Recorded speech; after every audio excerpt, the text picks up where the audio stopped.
47 degree के करीब पहुंचा तापमान।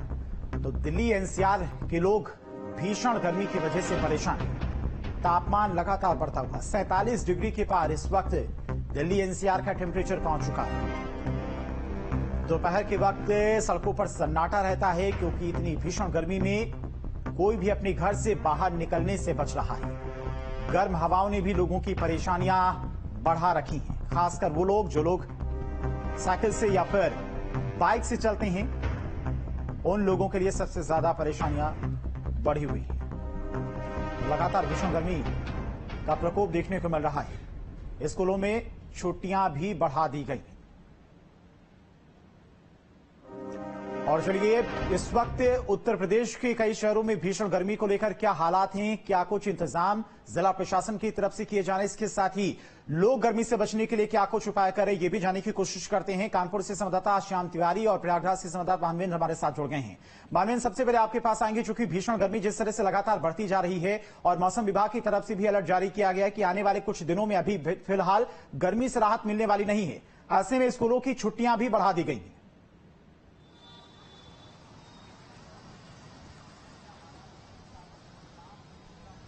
जी बिल्कुल, जो स्कूलों की छुट्टी है वो 24 तारीख तक, 24 जून तक कर दी गई है। और जिस तरह से तस्वीर अगर आप देखें तो हम इस वक्त प्रयागराज में मौजूद हैं, सिविल लाइंस के पास एक जगह पर। अगर आप देखें तो ऐसी भीषण गर्मी है जैसे आँच लगती है। अगर आप किसी जगह पर आग लगी हो या कभी आप किसी होलिका वगैरह जो जलती है उसके किनारे खड़े हो जाएं तो जिस तरह की आँच महसूस होती है, वैसी ही आँच यहाँ पर आपको महसूस होगी। 46.6 डिग्री टेम्परेचर जो अधिकतम है वो बीते 24 घंटों में रहा है और आज भी उसके आसपास ही है। तो जिस तरह की गर्मी है, अगर रात की बात करें तो अधिकतम जो तापमान है वो 34.3 डिग्री तक पहुंच गया है, जो कि 137 साल का रिकॉर्ड है, टूट गया है। रात का जो टेम्परेचर है, सुबह अगर आप सो करके उठेंगे, बाहर निकलेंगे तो जरा सी धूप अगर आ गई है तो आपको ऐसा लगेगा कि रात के बाद सीधे दोपहर हो गई है।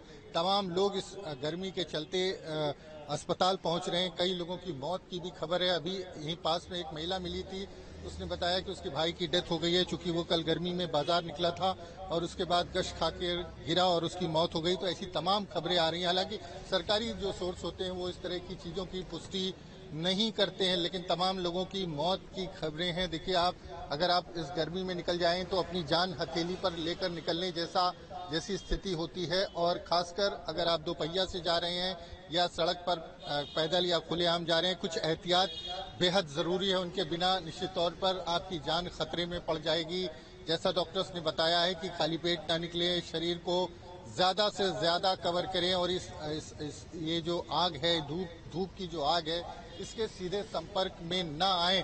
और अगर आप 5 मिनट इस धूप में बाहर निकल के आ जाएं तो आपकी एनर्जी लेवल है वो डाउन हो जाएगा। ऐसा लगेगा कि बोलने में तकलीफ हो रही है। तो जिस तरह से हालात हैं प्रयागराज में, अभी 4-6 दिन और जब तक मानसून की पहली बारिश नहीं आ जाती, लोगों को राहत नहीं मिलने वाली है। और जो मौसम के जानकार हैं वो कह रहे हैं कि जो प्री मानसून जो बारिश होती है वो इस बार हुई नहीं है। इसके चलते तापमान लगातार पीक पर बना हुआ है। प्रयागराज एक ऐसा जिला है जो देश में जो बीते इस महीने की अगर हम बात कर दें तो 4 दिन ऐसे बीते हैं जब देश में सबसे अधिक गर्म रहा है। तो आप अंदाजा लगा सकते हैं कि प्रयागराज में क्या हालत होंगे। और तमाम जो कह सकते हैं सैकड़ों दशकों के बाद, कई दशकों के बाद इस तरह की गर्मी जो है लोगों ने महसूस की है।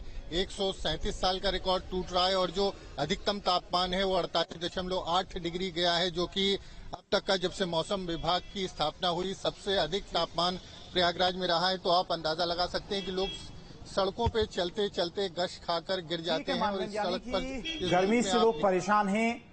दिन के वक्त जब दोपहर में धूप ज्यादा होती है, तापमान ज्यादा होता है, उस वक्त लोग घर से बाहर निकलने से बच रहे हैं। शाम कानपुर की अगर बात करें तो कानपुर में इस वक्त फिलहाल किस तरह की तस्वीरें हैं, लोग गर्मी से बचने के लिए क्या कुछ उपाय कर रहे हैं, डॉक्टर्स की तरफ से क्या कुछ सलाह दी जा रही है इस मौसम से बचने के लिए?